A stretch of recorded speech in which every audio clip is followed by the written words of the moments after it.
pigmentaria y retinopatía diabética. Me voy a permitir dar lectura a su currículum. Medicina General de la Facultad de Medicina de la UADC. Especialidad en oftalmología. Subespecialista en retina y vitreo en la institución de Fundación Conde de Valenciana de la Ciudad de México. Certificado en la sociedad, certificado por el Consejo de Oftalmología. Miembro activo de la Sociedad Mexicana de Oftalmología de México y miembro activo también de aquí de Saltillo, de la Sociedad de Oftalmología. Actualmente pues da consultas, se dedica a la consulta privada. ¿Sí? Entonces vamos a darle un fuerte aplauso y esperamos que nos sirva mucho la experiencia.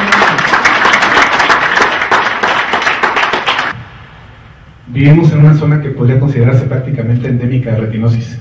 Yo, como escuchaban en el currículum, me preparé en la Ciudad de México, en un hospital que es muy importante a nivel toda América, ¿sí? En donde tenemos referencia de casos de todo el país, o teníamos referencia de casos de todo el país, incluso del extranjero.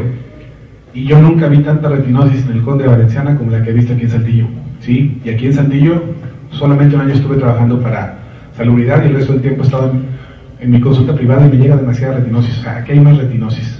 Tiene su lógica, ¿sí? Dice muerte celular programada. ¿Qué es eso? Resulta que nosotros cuando papá y mamá tienen a bien compartir sus genes, o sea, la información genética de uno y ambos, y esos genes se juntan para que entonces se forme el gen que nos va a formar a nosotros, y eso va a decir si vamos a ser gorditos como mi papá, o calvos como mi papá, o feos como mi papá, ¿sí? O como mi mamá, ¿de acuerdo? Esos mismos genes son los que dicen, bueno, fulanito de tal va a tener un problema que va a provocar que las células de su retina, específicamente dos tipos de células, conos y bastones, se van a morir antes de tiempo. Esa misma información genética es la que dice, fulanito de tal va a ser canoso a los 15 o a los 20 años de edad, ¿sí? Eso es apoptosis. Ya está determinado por adelantado cómo o cuánto tiempo van a durar ciertas células de nuestro cuerpo. Por eso hay gente que envejece más rápido que otros. Sí, claro, si yo me puse a fumar y a tomar desde los 12 años de edad, pues obviamente cuando me compare con mis compañeros de mi misma camada, pues me voy a ver más deteriorado. O sea, hay una parte que viene determinada genéticamente, pero hay otra parte en la que influimos nosotros. Esa es la parte en la que queremos influir, no negativamente, sino positivamente para esta enfermedad. ¿De acuerdo? Siguiente diapositiva. Es importantísimo entender cómo es la estructura de un ojo para saber qué carajos nos está pasando, ¿sí? Vamos a imaginar. Imagínense un ojo como si fuese una esfera que al frente tiene una pequeña ventana. Por esa ventana los pacientes se encargan de ver afuera, por esa misma ventana nos asomamos los doctores para ver adentro. Si nos metiéramos al ojo a través de esa ventana, entraríamos inmediatamente a un espacio que se encuentra lleno de líquido. Detrás de ese líquido hay una pared de color, le llamamos el iris. Todos sabemos que hay ojos verdes, azules, cafés. Eso es el iris, lo que le da el color al ojo. Siempre en la parte del centro, de la parte de color del ojo, hay una bolita negra. Le decimos la niña del ojo, en realidad se llama pupila.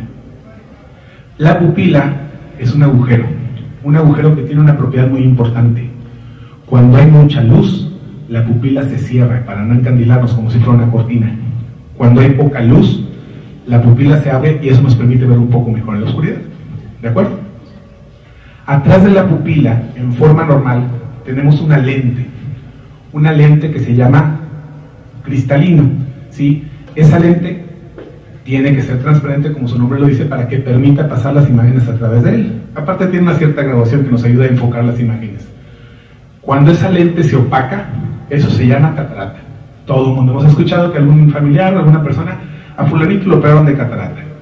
Resulta que esa lente con la edad en forma normal se va a opacar y cuando se opaque se llamará catarata. Regularmente vemos catarata después de los 60 años de edad, ¿sí? Sin embargo, hay ciertas enfermedades que hacen que la catarata pueda aparecer a más temprana edad. La más común, diabetes, ¿de acuerdo? Otra de las enfermedades que nos hacen ver cataratas antes de los 60 años de edad, retinosis pigmentaria, entre otras muchas, ¿de acuerdo? Cuando alguien padece de catarata, si yo sé que el ojo es un sistema de lentes transparentes y uno de esos lentes está opaco, por pura lógica ese lente no me deja ver bien. Entonces el tratamiento, por lo menos hasta hoy, es hacer una cirugía de catarata, en donde con mucho cuidado abrimos el ojo, abrimos la bolsa que contiene la catarata, sacamos esa lente opaca, dejamos la bolsa y en esa bolsa colocamos una lente transparente intraocular, que es una prótesis, ¿de acuerdo? Que nos va a permitir en primer lugar transparencia. Ojo, una cirugía de catarata solamente me permitirá recuperar absolutamente toda la visión que haya perdido por catarata, el 100% de visión.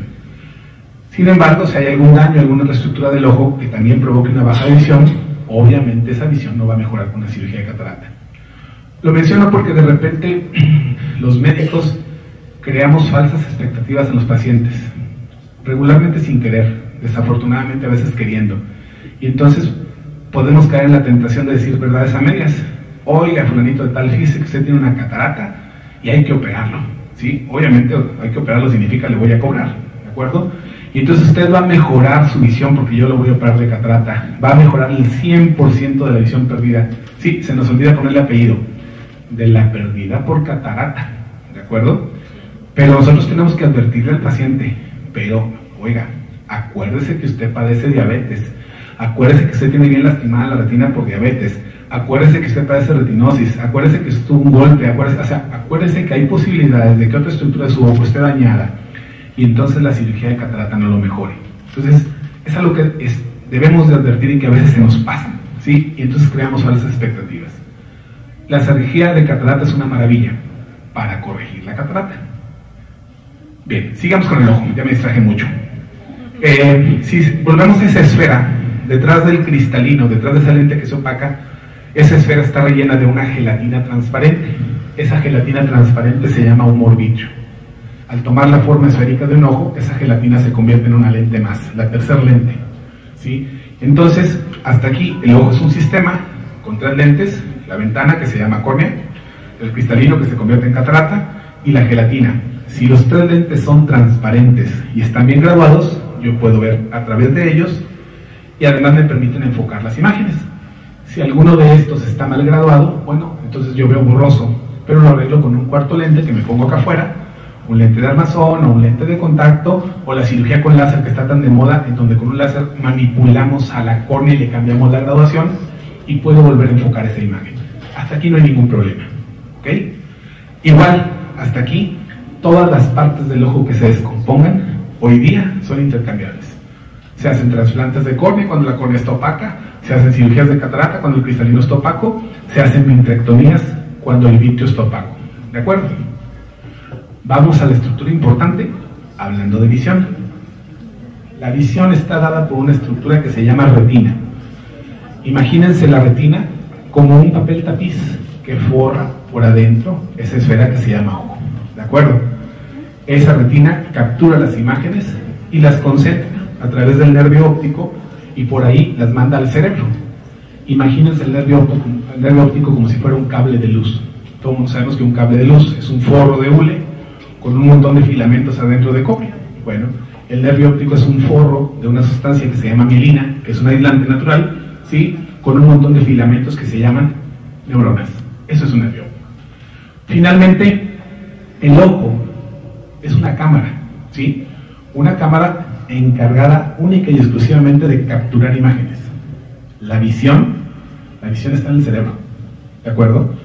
A través de ese cable se mandan las imágenes capturadas por esa cámara y al ganar la interpretación de esas imágenes radica en el cerebro. Por eso escuchaban por ahí en el audio que lo que se está intentando es poner chips que permitan estimular de manera eléctrica a las distintas partes de la retina, ¿sí? El nervio óptico o incluso directamente al cerebro para a través de esos estímulos eléctricos provocar una imagen, ¿de acuerdo? Entonces, al final, porque por ahí platicaba hace un momento con alguien y me decía, es que a lo mejor por no usarse me va a echar a perder el ojo. Realmente no es así, pero si fuese así, todavía tenemos la esperanza de trabajar en otras estructuras, ¿de acuerdo? Bien, esa famosa retina, si la pudiéramos ver en un microscopio nos daríamos cuenta que esa membranita delgadita que mide más o menos de 400 a 500 micras en promedio, o sea, eso es bien chiquito, ¿sí? Tiene 10 capas, ¿sí? Y de esas 10 capas, todas obviamente son indispensables e importantes, pero hay dos que centran mi atención. Una, epitelio pigmentario de la retina. ¿Qué es eso? Bueno, es la capa más profunda. Si estuviéramos parados adentro del ojo y empezáramos a escarbar la retina, tendríamos que quitar 9 capas de retina para poder llegar al epitelio pigmentario. Nos alimentamos, o nuestra retina se alimenta a través del epitelio pigmentario. ¿De acuerdo? Y hay otra capa, que es la que más nos interesa en esta enfermedad. Se llama capa de fotorreceptores o de conos y bastones. Conos y bastones son las células que hacen la magia de transformar la energía luminosa, que es como recibimos las imágenes. La luz entra a través de nuestro sistema óptico transparente, córnea, cristalino y vitrio, ¿sí? Llega a la retina y entonces se recibe esa energía luminosa y por un proceso químico que se realiza tanto en los conos como en los bastones, dependiendo de cada tipo de células que podemos ver a colores o en blanco y negro, podemos ver en el día o en la oscuridad, esa energía, esos mecanismos químicos permiten transformar esa energía luminosa ahora en energía eléctrica, y es energía eléctrica la que viaja a través del nervio óptico. De ahí la lógica de ese audio que acaban de escuchar, en donde hay chips que estimulan eléctricamente esas distintas estructuras tratando de provocar imágenes. ¿De acuerdo? Entonces, genéticamente está determinado que nuestros conos y bastones se van a empezar a dañar en forma más temprana. Probablemente si todos los seres humanos tuviéramos la capacidad de vivir, en lugar de un promedio de 80, 90, 100 años, 200 o 300 años, al final todo el mundo perderíamos la función de nuestra retina. ¿De acuerdo? Nada más que como genéticamente viene determinado que eso se pierda antes, bueno, por eso algunas personas tienen que batallar un poquito antes con un problema de dificultad visual. Siguiente diapositiva, por favor. Bueno, ¿cómo puedo yo sospechar que padezco retinosis pigmentaria? Bueno, yo ya sé que la tengo, ya me lo han dicho 30 doctores que he ido a ver por todo el país, pero lo que yo quiero saber es si mi familiar tiene o puede tener retinosis pigmentaria. Mis hermanos, mis papás, mis hijos, que regularmente son los que más me preocupan. O sea, hay algunas cosas que nos pueden ser útiles para hacer el diagnóstico, ¿sí? El síntoma pivote, o lo que más nos llama la atención, es algo que denominamos ceguera nocturna. Y no es que uno se vuelva ciego en la noche, sino nosotros vamos al cine con un grupo de amigos, chavos, 10, 12 años. Ahora está de moda que los niños se vayan solos al cine, muy chiquillos. Y entonces yo entro con mis amigos a la sala de proyección y yo veo que ellos siguen caminando como si nada y yo prácticamente me paro en seco, porque me quedo como si estuviera ciego adentro de la sala de proyección. Y me toma muchos minutos acostumbrarme a esa oscuridad para poder subir las escaleras y poder tomar una butaca, ¿no? Entonces, no significa que todas las personas que batallamos para adaptarnos a la oscuridad tengamos retinosis, pero puede ser un primer síntoma de alarma. Y si en la familia hay casos de retinosis, bueno, entonces habrá que buscar específicamente, ¿de acuerdo? Entonces, dificultad para adaptarse a los cambios de luminosidad. No estoy hablando de oscuridad total, cambios de luminosidad, porque hay un fenómeno similar cuando salimos de un ambiente techado al sol del mediodía, ¿de acuerdo? Deslumbramiento tiene que ver con lo mismo, ¿sí? La mayor parte de los pacientes con retinosis pigmentaria, la mayoría, comienzan a notar sintomatología entre los 20 y los 40 años de edad, dependiendo del tipo de retinosis que estemos desarrollando. Hay quien la nota antes, hay quien la nota después, pero el común es en esa edad, ¿sí? Pero regularmente, durante muchos años, que yo ya tengo muchos de los síntomas de la retinosis, que incluso ya tengo el diagnóstico de retinosis, mi visión puede seguir siendo perfecta. Perfecta, estoy hablando de cantidad de visión. Los doctores de los ojos, los oftalmólogos, solamente tenemos la capacidad de medir la cantidad de visión, o sea, la letra más chiquita que pueden ver, ¿sí? Nosotros no podemos medir la calidad de visión. La calidad de visión la notan los pacientes. Entonces, no es raro que un paciente me diga, fíjese doctor, que veo porque veo menos. Y entonces saco mi expediente, le checo la visión, no, fulanito, pues está viendo igual, ¿por qué dice que ve menos? No, doctor, yo lo siento, es real. No ha bajado su cantidad de visión, ha bajado su calidad de visión. Eso nada más lo pueden checar ustedes mismos, ¿de acuerdo? No están locos. Visión de colores. Es muy común que empiecen a batallar para discernir principalmente entre colores del mismo color pero de distinto tono, ¿de acuerdo? Esa es otra de las cosas que pueden llegar a notar. Y por supuesto, disminución del campo visual. En la mayor parte de los tipos de retinosis, el patrón de daño de estas células es muy similar. Primero se dañan las células de la orilla de la retina y al final se dañan las células del centro de la retina. Eso provoca una disminución del campo visual. ¿Qué es campo visual? Si yo me tapo un ojo y me quedo viendo fijamente a un punto al centro enfrente de mí, sin dejar de ver ese punto que está en el centro, ¿sí? Yo alcanzo a distinguir que a un lado tengo una persona sentada, ¿sí? Y que un poquito más adelante tengo una persona vestida de café, aunque yo estoy viendo al frente. Campo visual es la orillita hasta donde yo puedo ver, ¿de acuerdo?